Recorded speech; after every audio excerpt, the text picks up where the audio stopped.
Hello, everyone. Welcome to another episode of Buddies with Knowledge brought to you by me, Rita. Uh, First of all, before I start, I would like to thank you all very much, all 31 of you. You're my subscribers, and I love you so much. You keep me going, and I thank you also for the views. Thank you so much for supporting my content, and yeah, and as a, as I was watching, as I was looking like at my analytics, I saw that the like at the age part and also what percentage of people who are seeing me, I noticed that the female had increased. And this is, I initially started this channel for the sake of the girls, and for quite a long time it was only 100% of the people who are watching me were male. And so right now we're like, I think at 74% are female, and then the rest are just male. So thank you so much for the girls. And yeah, and also for the age part, many of the people who are watching me were like 44 to 55 years, I guess. But now we are at the age gap between 18 and 35. And to be honest, that was the age group I was targeting. But thank you to every one of you. Without those people who subscribed during the beginning, I will not have found a platform that is growing and getting bigger every day. So yeah, thank you to all of you. You just give me life. Thank you so much. So today's topic, we are going to talk about the beauty, the absolute beauty of solitude. Guys, as you all know, like from my first video, I pretty much think all of you know that I'm an introvert. I will always champion for introverts, always champion for solitude. So solitude, guys, is solitude is the intentional way of keeping to yourself. It's like an intentional way of cutting out external noise and sitting with yourself, with your thoughts, and how you feel. The reason I'm defining solitude is because many people confuse solitude with isolation.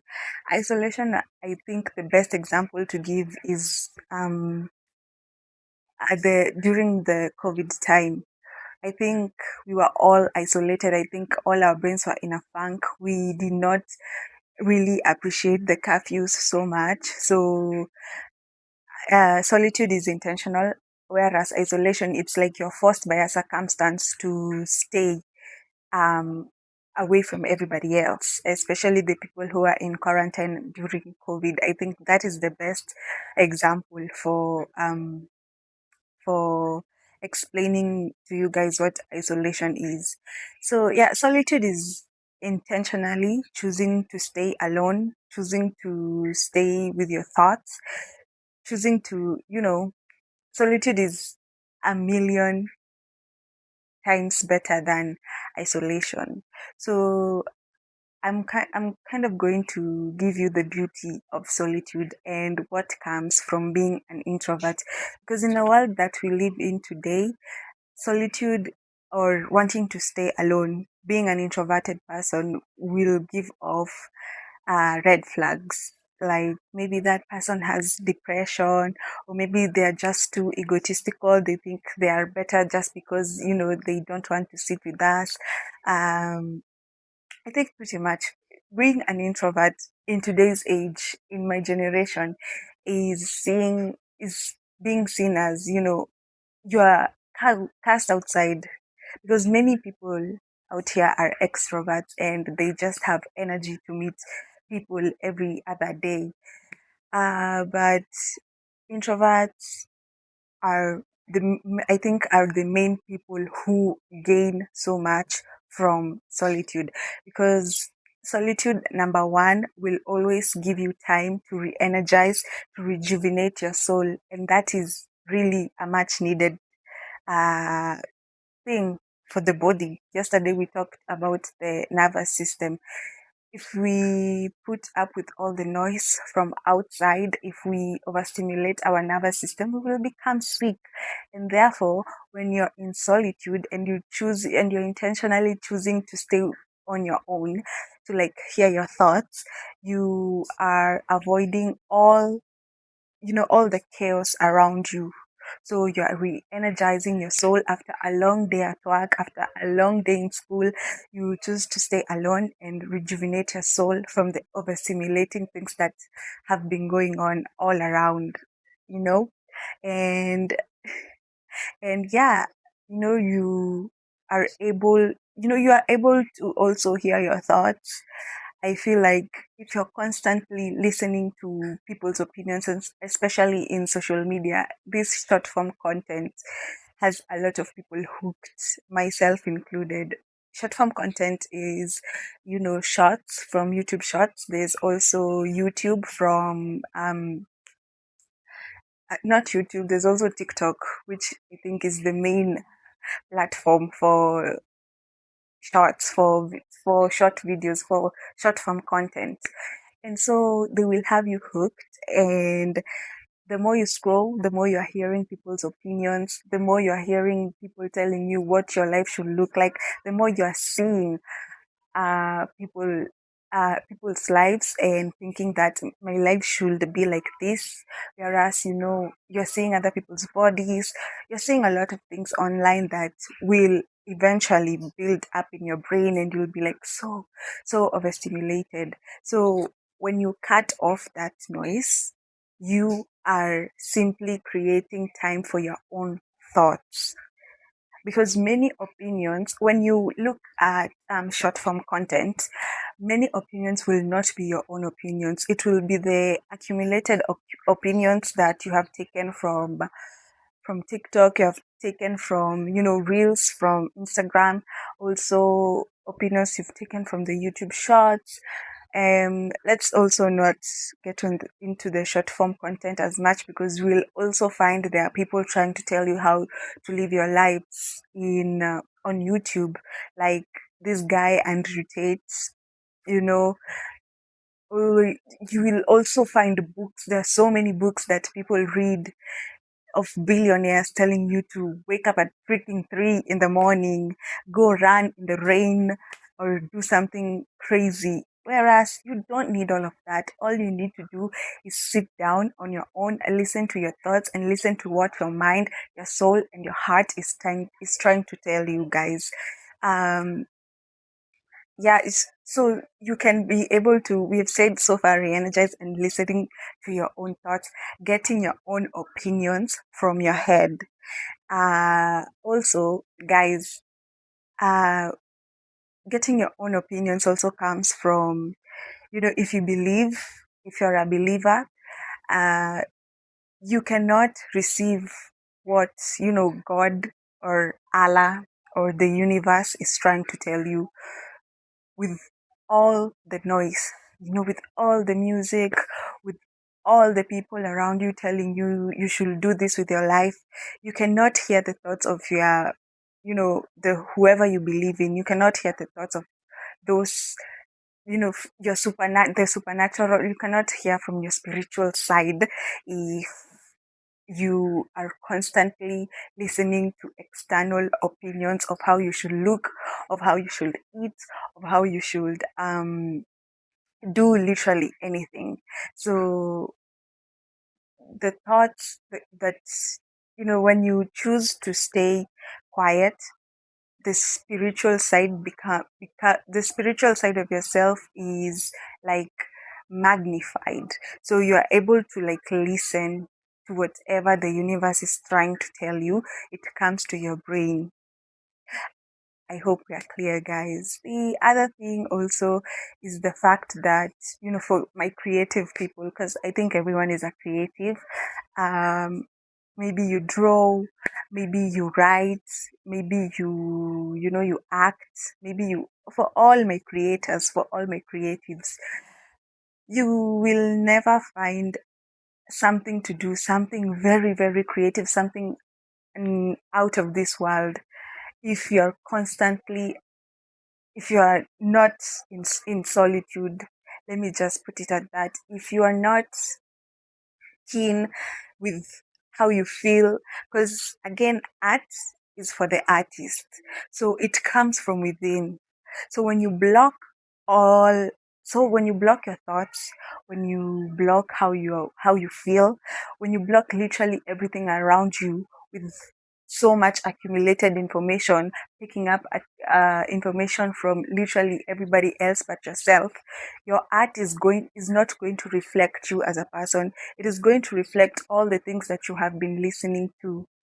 Hey, I'm eating this.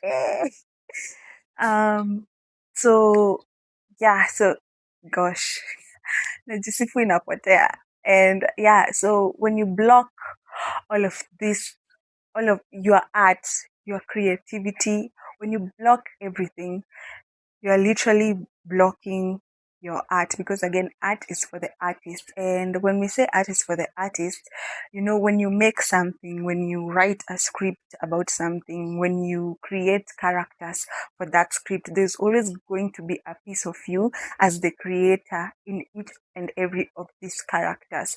There's also going to be a piece of you, like a piece of your life that you've taken and like given to these characters as your world building, your script, or your whatever your creative endeavors.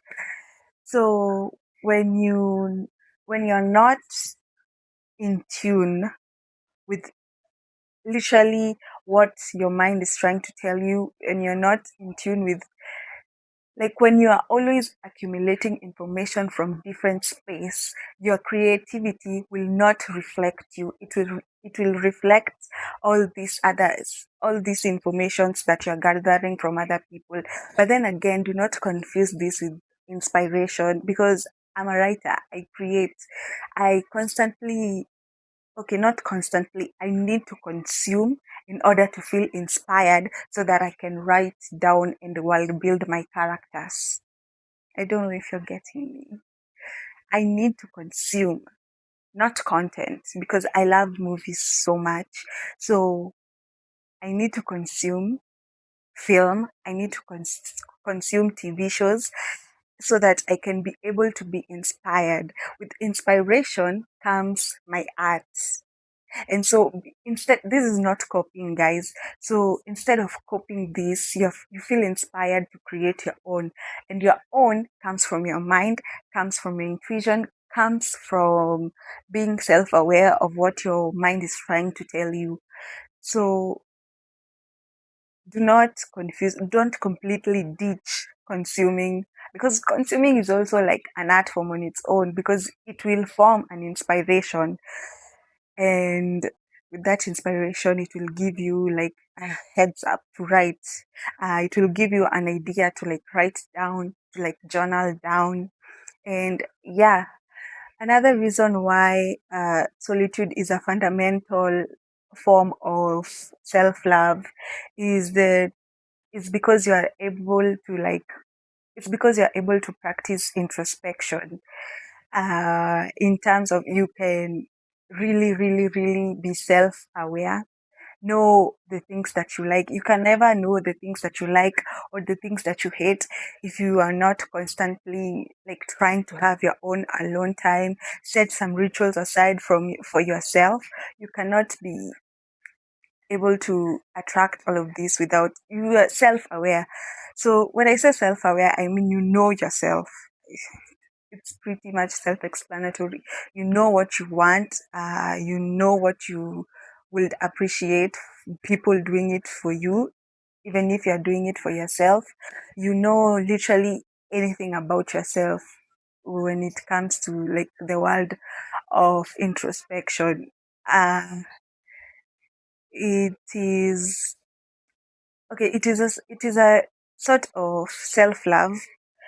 Introspection is some sort of self-love, because you will always be able to tell you will always be able to set the boundaries that you want. You will able to mark like, this is my person, or maybe this is not my person based on how these people are treating you, or based on how they're treating, people who are around you. Because why would you want to keep a person in your life who is completely and utterly rude to yourself, to not yourself also, but he is completely rude to also the people that surround them? Hmm?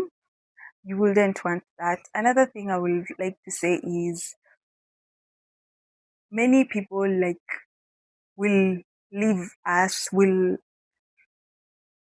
there will always come a time where, I told you guys in one of my previous videos that pain and, daily life failures is always going to be inevitable in life.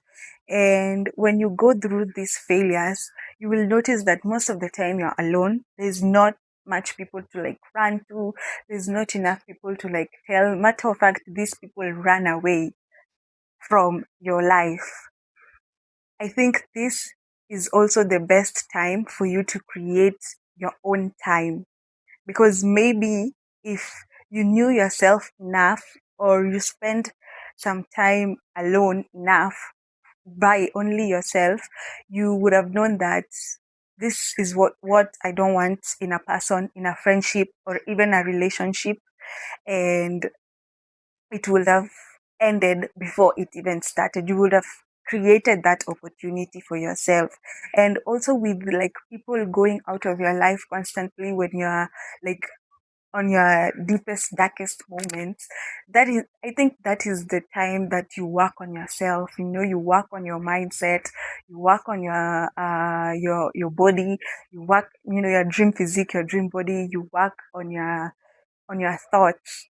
This is the time that, you build someone you want to become, so that these other people can see that, where's Chache? Yeah, and okay, we are not building ourselves. We're not creating solitude so that we can have revenge, although revenge is sweet sometimes. But we are creating this little ritualistic thing of solitude for, our minds, to nourish our souls, to nourish our bodies, because again, we don't want everyone's opinions in our ears. And yeah, kindly guys, tell me other things that you think we should talk about in terms of solitude, because I feel like a solitude person, not an isolated person, like a person who practices solitude will always be more dangerous in some way, like dangerous in a very positive aspect, not in a negative aspect, because you will always know what you're thinking. And the saying, empty debes makes the most noise. When you're seated here and like everyone around you is talking and you're like listening, I feel like the more you talk, the less you listen, and the less you talk, the more you listen. Yeah, so the more people talk, I think you will be able to grasp what this person is trying to say, what, even if they're like trying to hide the meaning. I feel like if you are a person who has stayed alone enough and tries to listen to themselves, you will naturally try to listen to other people. And so you will always listen, and listen to what you'll always think to what this person is trying to tell you. And therefore you will not you will always know when something is off. You'll always know when something is right. That's also a very big plus for solitude. Um, and yeah, you'll always be at the forefront of, I think introspective people are always the people who know what are always on the right side of history, because introspective people have hobbies, because then they don't rely on other people for sources of entertainment, so they will always have hobbies. One of the main hobbies I think introspective or people who practice solitude have is research. And in research, you will always find something to say. Uh, Like, for example, like, I always thought that Moi was a great person until I read about him. I researched about him and got to know how much he like assassinated so many people who did not, go behind him for he assassinated many people who did not like who, who did not what kizungu imepotea, watu wenye wako wanamuunga mkono kwa kitu yoyote yenye alikuwa anataka kama ingefanyika. He literally used to assassinate you. So you research you research a lot about people, and you are also able to deconstruct without a lot of people in your ear. It's just you and God and your notebook that you use for journaling, or your diary that you use for journaling. You're able to deconstruct, you're able to research, and with researching, you are always on the right side of history, because there is no way you're researching about, let's say like a country of Afghanistan. They've always had these Taliban people who will always treat women so badly. But then you, as a researcher, you will find out, you will know, and you will try to make good of this information that you've just found out. And that has come as a result of not being outside or not scrolling and listening to other people's opinions. It has come as a result of you taking time to understand the world that we live in, the same way you have taken time to understand yourself and understand your thoughts and understand how you feel as a person. You will always be able to identify that a boundary has been crossed, therefore this is not okay, and I need to put me first. I need to put my peace first above everything else. And yeah, with solitude will always, take people who are not for you away from your life, because again, there's so much talk, especially in my generation, where there's people who want to party every weekend. There's this culture of going out and like giving your bodies. And I'm not saying that we should like criticize people for being with with whoever they want to be in. But me personally, I really think that your body is sacred, and you're not supposed to be giving it out to just anyone. So when you're pretty much alone, you will always find something to do, a hobby to research. You might practice pottery, and you might always do all of them until you find out the one that is really, really, really for you. And yeah, I pretty much think that's it on what on solitude. It is a source of body rejuvenation, soul re-energizing, a fundamental pillar for self-love. You can always set up small rituals for yourself, always set up realistic goals for yourself to do on your own. Solo dates, this is how you know yourself better. Get to appreciate whatever you did not appreciate about yourself. Get to deconstruct a belief that you were taught earlier on that might actually help in future. Um, yeah. So, guys, kindly tell me what you guys would like to know. I would really like to educate you more on this topic. And it has always been a topic that I've always liked to talk about, the beauty of solitude. Yeah. So thank you guys for tuning in, and bye. Good night.